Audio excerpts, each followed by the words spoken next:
A very good evening to you. Welcome to the Tuesday edition of the show. Promises to be exciting as always. I'm Yemi Adebayo. As usual, on a day like this, there's a lot to talk about, and we'll do our best on the show to make it worth your while tonight. Of course, we'll be talking about the piece of news, biggest piece of news actually from the world of sports in Nigeria. National Sports Council proposing new dates for the National Sports Festival.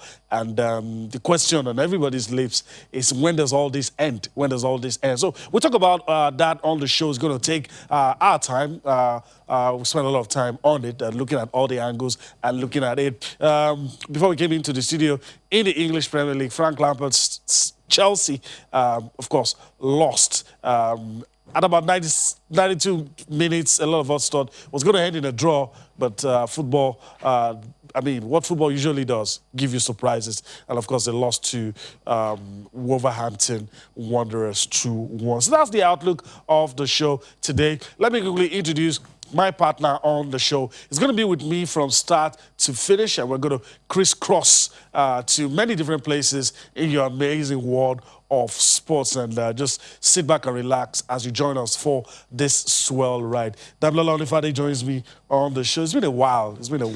I don't know if I should say Happy New Year, but yeah, I think it's another. It's been a while, Damlola. It's good to have you, on the show tonight. Yeah, it's good to be back. Yeah, all right. Let's just dive straight into it. Let's talk about. Let's start with basketball. A lot happening on the domestic scene. Let's talk about the Veteran Basketball Championship. Just concluded. Veteran Basketball Championship. Of course, it's no longer news. The Rivers Dragons have emerged winners in the men's category of the Lighted Up Basketball Championship held at Ilupeju Park right there in Lagos. Of course, they beat the head past Warlords 34 points to 36. So the women's category, NK Queens outclassed War Queens 34 points to 25 as they emerged winners. A lot of stars were discovered in this competition. But tournament director, Babatunde Popoola, has applauded the decision of the federal government to build basketball courts across all local governments in Nigeria. It feels that we aid in the development of the game. Let's quickly listen to him, and we'll come back for more of Sports Tonight. If that should happen, I pray it does. If that should happen, then it's just going to support what we're saying, talking about the development of basketball. Because, like I said, if you go to all these side courts, you see that's where the games are played, that's where talent are discovered. Not when you play at the stadium itself. The techniques of playing basketball is quite different. And yes, locally we have the strength, we have the raw talent, but they need to be refined, to be honest with you. That's just it. It's like the social media. It has taken away so much from normal lifestyle. You understand what I'm saying? So also technology that is involved in playing basketball is quite different from the way it used to be. It is more technical, it is more of engineering, more than just having this raw talent or the raw strength. So they need that foreign exposure. It's very necessary. So if you can groom them, send them away abroad, learn a couple of, because don't you can't take it away from NBA. The basketball belongs to the Americans. It doesn't belong to us. But we've taken a hold on it, we've gotten a spot on it, right? So we need that foreign exposure. It's quite important. But let us breed our people here, marketable over there, gain experience, and then we'll maximize. A Nigerian is always a Nigerian anyway.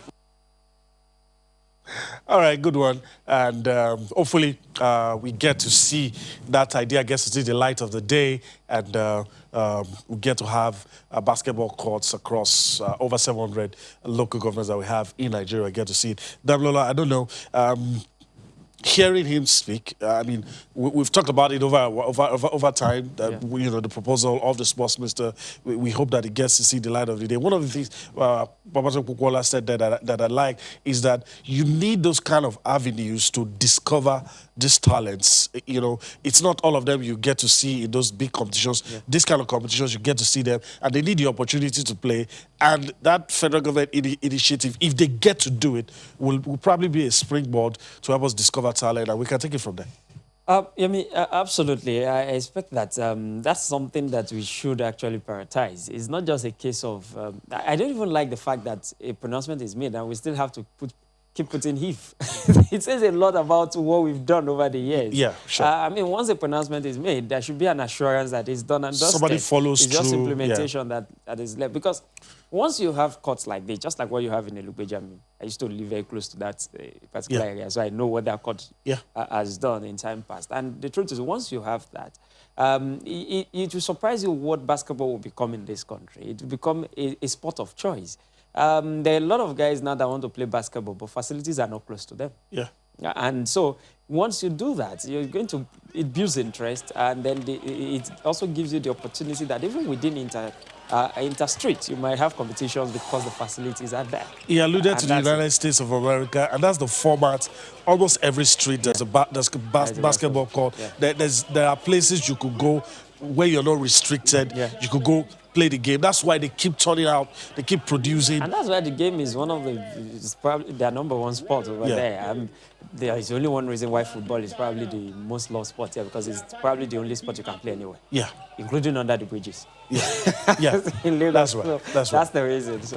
All right, so that's it. Hopefully, we get to see more of this, and hopefully we get to discover talents. And also, the last part of what he said, expose these talents to all of the best facilities in the world, where the game is played at the highest level. And before you know it, Nigeria will be mixing it with the big ones. All right, let's quickly talk about the Olympics. Let's talk about what happened early hours of today in Tokyo. The Sky Tree lit up today in torch colors, the colors of the torch. That's what you have right there on your screen, of sakura and gold, to celebrate 100 days until the Olympic flame begins its journey around Japan. And when that happens, is a signal that everything it's about to start. Well, you might be cautious in your optimism and say, well, it happened the other time, but that was due to COVID-19. But this one signals, it's a signal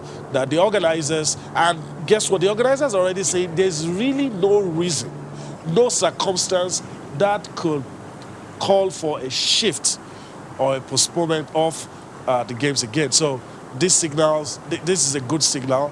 100 days before the torch begins its journey around Japan, and when that journey ends, we go into the Olympics. We go into the Olympics. You see, the thing is that when you look at the cost of even this initial postponement, then you understand that except you want a major disaster. Yes. There's really a major financial disaster really for Japan. For another postponement. I mean, I think everybody involved seems to have come to an agreement that whatever happens, this game must go. Yeah. The worst that will happen is we probably will have the first Olympic without fans, or with restricted fans, or with different kind of regulation that will limit the athletes and how they can access. And although that will also hurt the game, because it will limit the what Japan should have gained in terms of tourism, which was a major selling point for taking the games in the first. But then you also have to look at what has been invested, and you can't also waste that away. And so the Olympics must go on. And I am hoping that as we move on in days to come, that the issue of COVID-19, at least over time, we will find some solution. Especially, and we're getting there with vaccines. With vaccines. So there will be something to be able to all right, so that's it. And also the news that some other companies are also coming up with other vaccines, apart from the one that Pfizer has discovered. So that's it. Let's come home now and talk about our own Mini Olympics. That's the National Sports Festival. What's in the news? The news is that the National Council on Sports has proposed a fresh date for the 20th National Sports Festival, built to hold in Benin City, Edo State. That one has not changed. It's the dates that keep changing due to COVID-19. But the event, which was initially fixed for this month, will now hold from February 14th to the 28th. That's a proposal. Federal Ministry of Youth and Sports Development also says it will write to the presidency for an intervention funds to support Edo State. I think that is good. That's similar to what you were talking about. And the ministry also confirmed that the special funds will be given to the participating states to help in the preparation for the game. And a lot of money has been spent, and a lot has been happening. But how do you take this news that a new proposal. It's in the offing to have the games between February 14 to 28. For me, it's a good one. And the good thing about this particular date now is that the host state, the organizing body, they are involved in this particular one. And so we're hoping that there will not be any other reason for these dates to be, for another move, postponement. Another shift In this date. So I think it's a good one. It is, I mean, like you said, it's our own Olympics here. And whether we like it or not, these Olympics must hold. This festival must also go ahead. Edo State have also invested so much.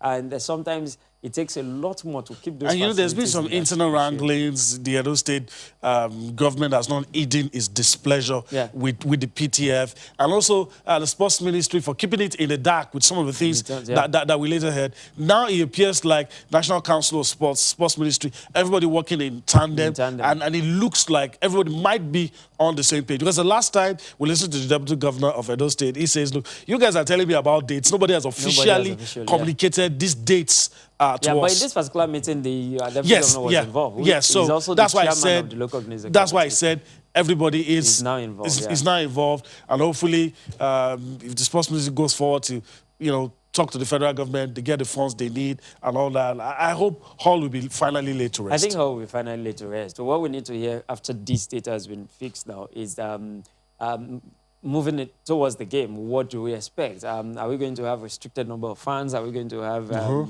full capacity fans? Those are the next set of announcements we're waiting for. And so that we also know that what is expected in terms of the COVID-19 protocols and everything. But I think the games will go ahead. As I think about this Damilola, two things come to my mind that need to be addressed. And you've talked about one of them. The intervention fund is a serious issue for the states and even for the host state. That needs to be sorted out. The states need to be headed. Money has been spent. Then also, some will say, we're beginning to see in the news stories about increased number of COVID-19 cases, and that also will play on the minds of, the organizers and everybody involved in this as well. I think the thing about COVID-19 at the point that we are is that the fact that there is the possibility of a vaccine being available anytime seems to have made us a bit more relaxed to plan better than when we are not sure of anything. And so I don't want to believe that whatever plan we have now is not taking all that into cognizance. And that's why I'm saying that what we need now, after this date, and we know that all the parties involved are involved in this particular decision, is how do we now deal with the issue of COVID-19? We must know that. You can't keep that in the dark. You can't just... I need to know, for example, as a journalist, if what is expected of me coming to cover the games, how many media houses, all those things must... All those little details. There must be a plan. There must be a plan. A definite regulation in terms of where you can go to. Are we going to have a bubble? If you're coming for the festival, you must be in Edo State for a month.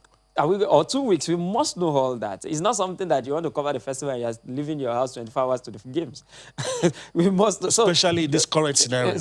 Those are the things I expect that we should start. And these are instructions that you expect that we should not start giving mid-January. People must know how to plan from now. All right, so that's it. I guess we just leave it at that for now. And hopefully if we have more to tell you, we will do that in the course of the show. But just know that National Council on Sports has proposed fresh dates for the 20th National Sports Festival. And those dates, once again, you can keep it in your diary because it might just be when the festival will hold, February 14th to 28th, 2021. So for those of us saying that 2020, it wouldn't be 2020 anymore, but it's still the 20th National Sports Festival. All right, let's move on the show. Let's go on and talk about Africa's #1 table tennis player.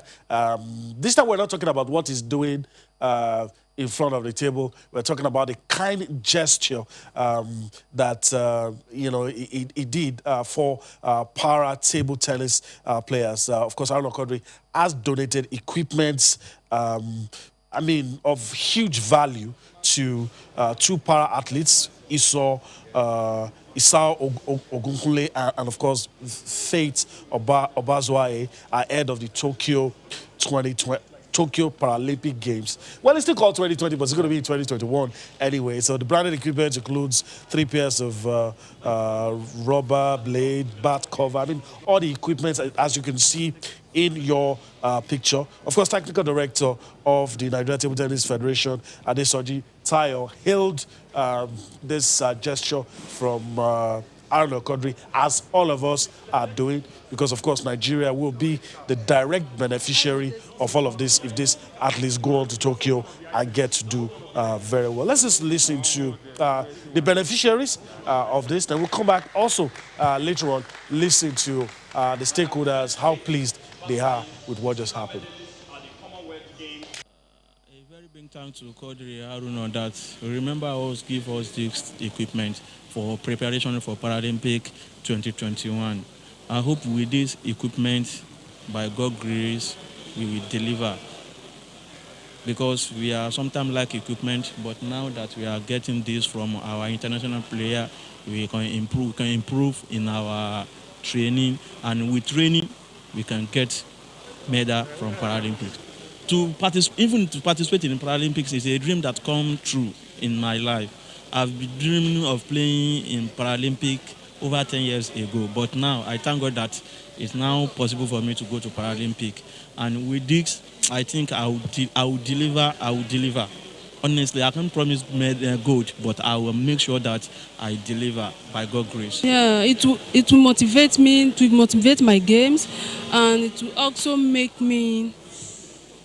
It will motivate my game and to improve my game also. By the grace of God, I'm going there and coming back with gold medal. Rafito Bazoa and Isao Ogunkunle.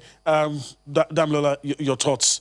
I mean, I like the words coming. Very grateful for the gesture of Aaron Okodri. Yeah, I think a great move by Aaron Okodri. It's a way of giving back. It's a way of giving back to the same environment that I've given you so much. I mean, Aaron Okodri is the way he is today because of the platform that tennis provided for him. And so it's good to have the chance to look back and understand that some people are not as privileged as you are, and they still need help. And that help is just to also give them some lift to get to the level they also aspire to get to. I'm sure at some point in his own career, it might not be through equipment. Some people must have also hated him to get to where he is. And it's good to look back and give back, and to also see at least those two athletes have a bigger smile on their face than they had probably 24 hours before that incident. And it's something to commend. It's something to also encourage others to emulate. Are in the position to emulate and see how, because you see, it's easy to talk. Sure. What is difficult is, are you playing your part? And I think that's what Aaron back it up with action. With action. And that's what Aaron has done. Yeah, all right. So, like I said earlier, some of the stakeholders were there. They had things to say about what Aaron Okodri has just done. So let's just listen to the stakeholders that I mentioned, and we'll come back to also talk more on what Aaron Okodri has done for the para-athletes. Does not need to do this, because Aruna is a player and he's still playing, and he's a player that has made his mark in table tennis. He's an African champion, he's a world beater, he's in the first 20, and so he's humbling, and it's a thing that should encourage other players that are outside, for him to have been able to think about the situation at home and not support just the able, support the para. I mean, it's something that is very commendable, and I want to thank Aaron Okodri for thinking about home. You know, each of the items given to this player is about 375,000 naira worth of items. He could have, kept it or sell, but he decided to give to other players. So other players that Nigeria do have, I'm encouraging them that they should look back and support players to be better, you know, and for them to be able to make their mark in the game also. It's equally an opportunity to call on philanthropists and companies all over Nigeria that should come to the aid of table tennis. Now we have 7 people representing Nigeria in the Olympics. We're going to be sure that we're going to come up with medals from Olympics. Same thing, you know, and if you come with medals for Nigeria, it's for Nigeria. It's not just for Nigerian Table Tennis Federation, but they need equipment, they need halls, They need bats, they need kits to put on. These players are talented, really gifted players. They've qualified for the Olympics well in advance, and all they need is the support. These are people very capable of bringing medals back home to Nigeria. Paralympics has always been our strongest suit, in Nigeria. Table tennis is rising up along with athletics and powerlifting, and hopefully this will ginger them into doing very well at the Olympics.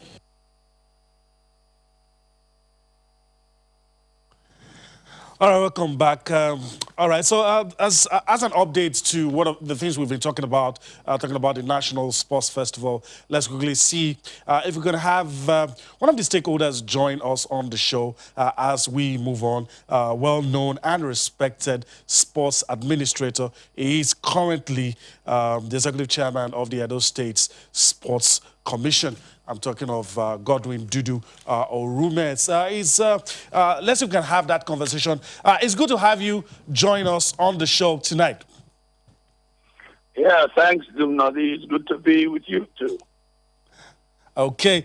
You're actually speaking with Yemi Adebayo. And I just want to quickly ask you, the biggest piece of news from today is that the National Council of Sports has proposed new dates for the 20th edition of the National Sports Festival. From the perspective of the host, how did you receive this information? Looking at the way it's going to affect logistics and all the plans that have been on ground. From when it was the sports festival was rescheduled, it was going to pose fresh problems. However, the chairman of the local organizing committee, the deputy governor of Edo State, His Excellency Right Honorable Philip Shaibu, has worked out things with his team, and I think that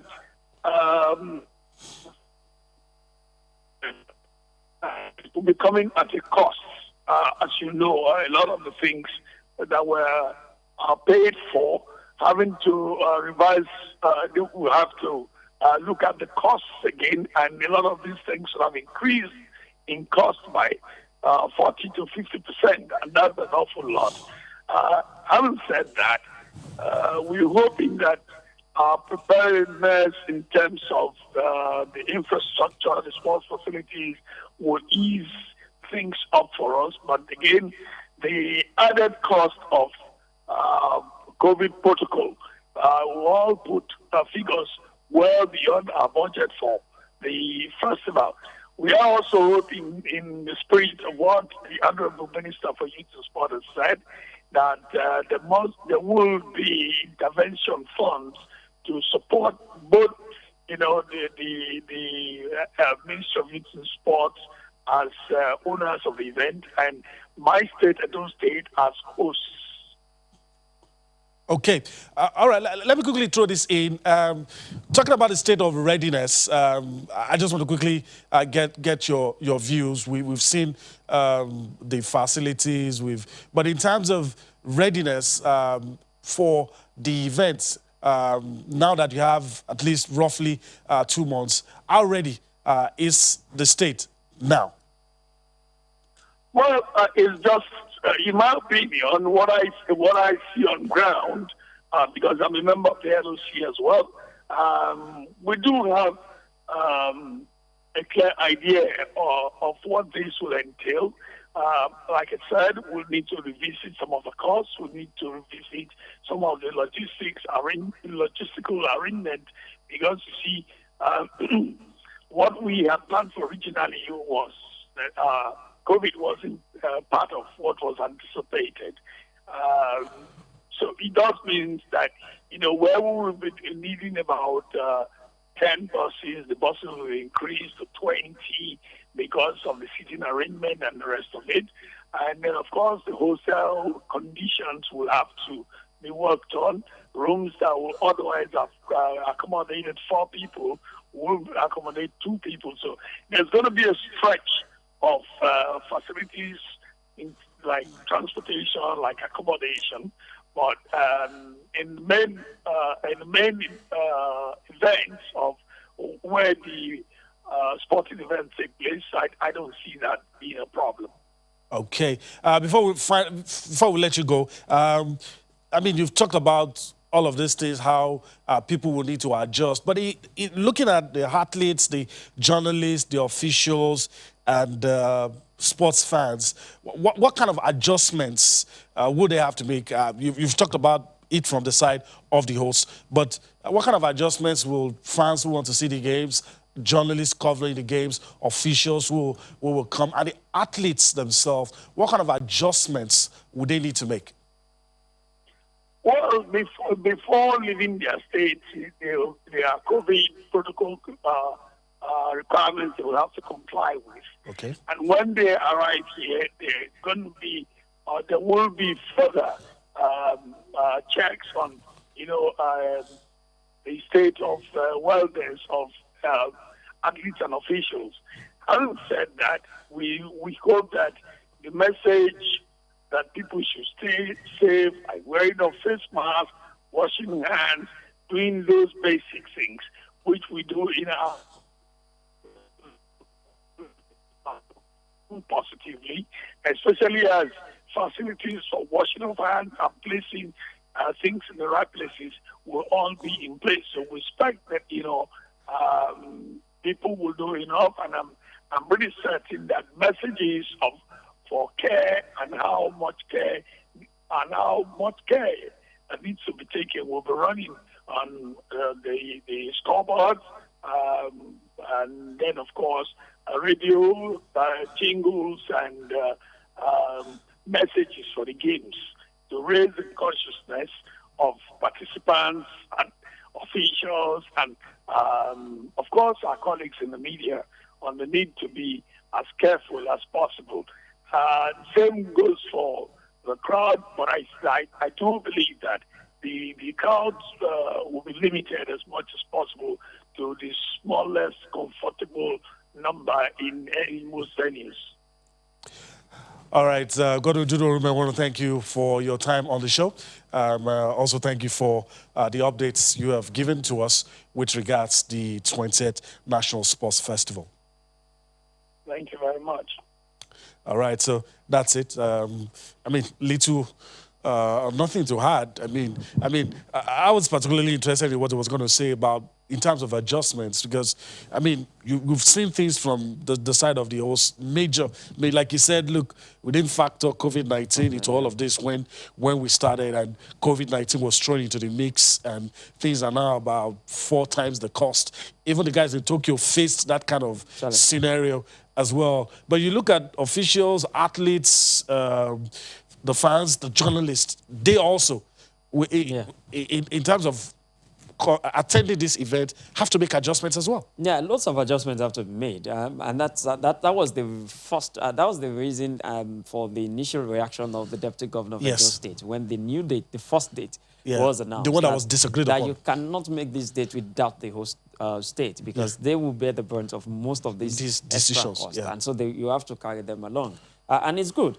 For me, what is particularly interesting is that the host state, the organizing committee, are already thinking in terms of some of the things we mentioned, in terms of the number of fans, limited in terms of whether there's going to be a bubble, how restricted journalists areas, should be very cautious, move and all that. For me, that's thinking ahead, and that's a fantastic way to go about it. It means that after tonight, because this show was taken today, you can expect that from tomorrow there are actions to take leading up to February 14th, and particularly that day is a very interesting date. Most of the athletes will not. Will probably not have wanted to be there, but they have a job to do. They have a job to do, so and they must concentrate. They must concentrate on the job and leave matters of the heart somewhere else. All right, I get where you're coming from. Okay, so let's move on with that update. Let's just quickly move on the show. Let's talk about what has started. We're still expecting the Nigeria Professional Football League to start. You know, we've started a series on this show, Know Your Club. But before we go to that, let's really talk about match day 2 in the Women's League, talking about NWFL Premiership. Let's give this to you. FC Robo Queens won their game away, match day 1. They'll be playing at home against Oshu Babes, who incidentally won away as well. So it's going to be interesting to see what happens in this one. Pelican Stars up against Ibom Angels. Royal Queens up against Abia Angels. Dream Stars Ladies up against Edo Queens. These are the matches to expect tomorrow. 7 cities across the country will see action in women's football. Rivers Angels up against Delta Queens. Sunshine Queens up against Confluence Queens. There you have. That's why Amazons will trade tackles with Bayelsa Queens. Your thoughts on how they've managed, in spite of all the hurdles, all the issues, at least to get the competition going? As far as I'm concerned, the case of the NWFL is a case of where there is a will, there is always a way. Yeah. I've always believed that I don't know why for the MPFL we have to struggle to do everything. For the NWFL, over the years, even with very limited or no resources, they've always pulled through. Yeah. And it's something to also commend. They didn't put so much, the board didn't put so much drama into checking out venues for the league. They did that in a matter of days. Under the radar. And then there was no drama about it. And even when clubs did not meet with the initial registration period, they gave a deadline. Immediately they gave the deadline, you didn't meet, they relegated the 2 teams. The rules. Did another fixture for 72 hours if my calculation is right. And then the league kicked off on the date they announced. Even with all these little hitch in between, the league still kicked off on the day they announced. And we've had the first week was fantastic. You just mentioned FC Robo or Osun Babes going away to win. Those were matches you never would have thought if they have to place a stake on them. You probably have said you would have lost. You wouldn't. And it makes this particular match very interesting. Yeah. Because these are 2 teams that ordinarily should go into this feature with no point. Yeah. They are both going in now with 3 points. Osun Babes have the hope that we did it last week, we can do it again this week. Yeah. Robo Queens have to say that this is our opportunity to have Since we won away, we should be winning. So it makes that particular fixture a very, very interesting one. All right. So trust us when we return for the show tomorrow. We'll tell you about the results across 7 cities in Nigeria. And if match day 1 is anything to go by, then expect a lot of fireworks tomorrow when the ladies take to the field. All right, let's switch it up. Let's switch things up and go to the guys now. Let's talk about the guys. Let's continue with the series that we've started on this show. My producers put together something on 2 of our clubs. So let's just quickly go straight to that. And today, the club that we're profiling, okay, we're going to do one club today. Let's do one club today. Aqua United, that's it on your screen. The club was founded in 1996. The nickname, they are the Promise Keepers. That's what they are. Their home ground, the Godswill Akpabio International Stadium in Uyo. There's nothing to be said about that. Anybody would love to play at that stadium. Their Twitter handle, at Aqua United FC, coach Kennedy Boboye. This little introduction on the domestic scene, well-traveled coach. And the captain, Otto Bong Effiong, is their captain. Their administrator is Paul Bassi. Veteran sports journalist, now an administrator. Wears a cap that has many feathers. All right, what have they been doing? These are the players, some of the players they've been able to recruit. Charles Okafor comes in from FC Ifeanyi. One of the other players coming in from Warri Wolves, Sadiq Abbas coming in from Rangers. Charles Atshemele coming in from Warri Wolves. These are some of the players they've been able to bring in. And Aqua United,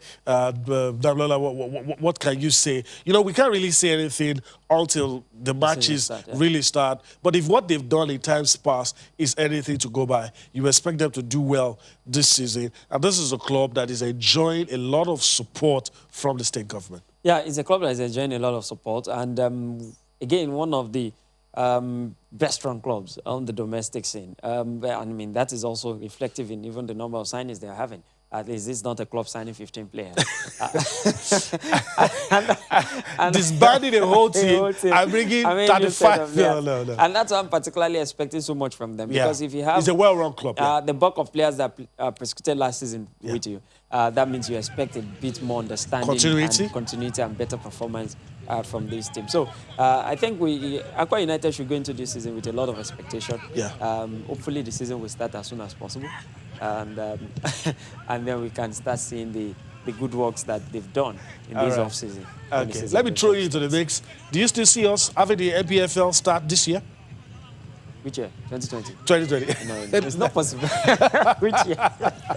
Okay, I just wanted to put a smile on our faces. All right, we'll see what happens with that one. But since we're talking about Aqua United, let's just listen to the club chairman, Paul Bassi, and some of the other stakeholders talk about the state of readiness, even though nobody really knows when the league will start. The LMC is yet to tell us when the league will start, even though there's a lot of work going on behind the scenes. But let's listen to the officials from Aqua United tell us how ready they are for the upcoming season.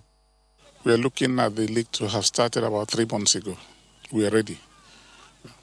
I'm talking to you, I'm ready. It was only today that somebody asked me whether my boys will go on break. I said, how do you send boys on a Christmas break when you don't know when the league will start? So we decided to put certain things in motion to make sure that they enjoy their Christmas holidays. They're not going anywhere, but we are ready. This putting off the kickoff time is upsetting our plans. We'll prepare the players towards the beginning of the league, that maybe starting on Sunday, suddenly we'll hear the league have been put off. So it disorganizes us in that way. But in preparation, we are preparing anytime we are called upon. All right, that's the right attitude. Moses Everett there, the goalkeeper trainer, and of course, club administrator Paul Bassi, talking about their state of readiness. And anytime they're called upon, they're giving assurances that they will be ready. Let's go to England quickly. And of course, this period of the year, a lot of matches will go down in the English Premier League. Let's quickly talk about what is going on right now and what has just happened to the Blues. Talking about Chelsea. Wolverhampton Wanderers.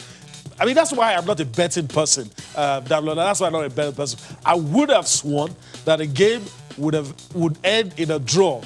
But Wolverhampton Wanderers had other ideas. They won that game. Manchester City are up by a goal. Your thoughts on these two games? Shocking that Chelsea's second loss on the bounce. But again, you expect that at some point they will also have some of these results along the way. Nobody expected that they will have a season without blips along the way. But I think they will bounce back. Wolves again, for me, it's not really a big news because I expect Wolves is good enough to beat any of the big giant sides killers, really, in the EPL. What would be a big news if he's West Brom reverses this fixture and comes back against Man City? That would be the big news. That would be the major news. All right, so I think about 38 minutes played in that game. Let's quickly run through these fixtures. Arsenal will take on Southampton. Arsenal's troubles well documented. Leeds United will take on Newcastle. These matches will play tomorrow. Leicester City will take on Everton. Fulham will take on Brighton. This is some of the games to be played tomorrow. Then, of course, the big one, Liverpool and Tottenham, both managers already exchanging words. West Ham take on Crystal Palace. Pick of the pack surely has to be Liverpool and Tottenham. And because of that, let's listen to both managers quickly. I will listen to them and I will come back to wrap up the show. Both managers having interesting things to say about each other. I'm not surprised because that's the world we are living in. That's how it is. You are very successful until yesterday, probably. If you cannot prove that today, then people go for you. That's how it is. I'm not sure. I don't think he was surprised. But he showed, obviously, comeback. If it was a comeback, I don't know. Skills. Very impressive. Very impressive what he did now at Tottenham. The way they play this year is really good. Yes, he turned them into a result machine. That's how it is. They got results. They have good performances. If they are not on their top, then they still win. They defend collectively. All this kind of stuff. So very impressive. But then, unfortunately, if you keep them quiet, there are still a lot of really, really good players. So how is that? That's now a proper team there with threats from a lot of areas on the pitch. Bergwijn plays an important role, especially in their counter-attacking moments. With Ndombele needed probably a little bit longer to really settle it at Tottenham, but is now 100% there.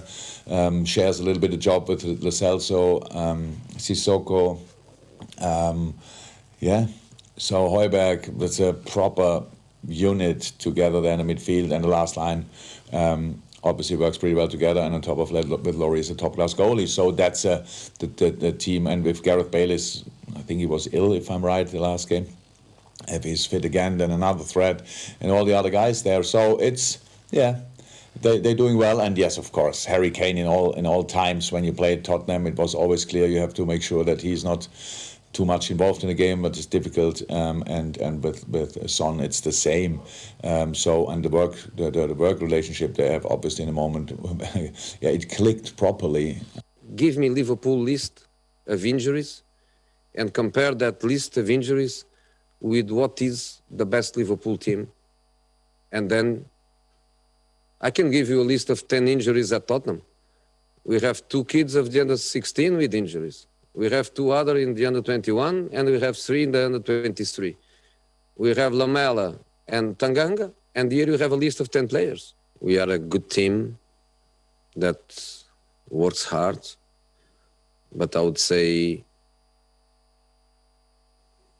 Liverpool is the result of, if I'm not wrong, 1,894 days of work with Jurgen.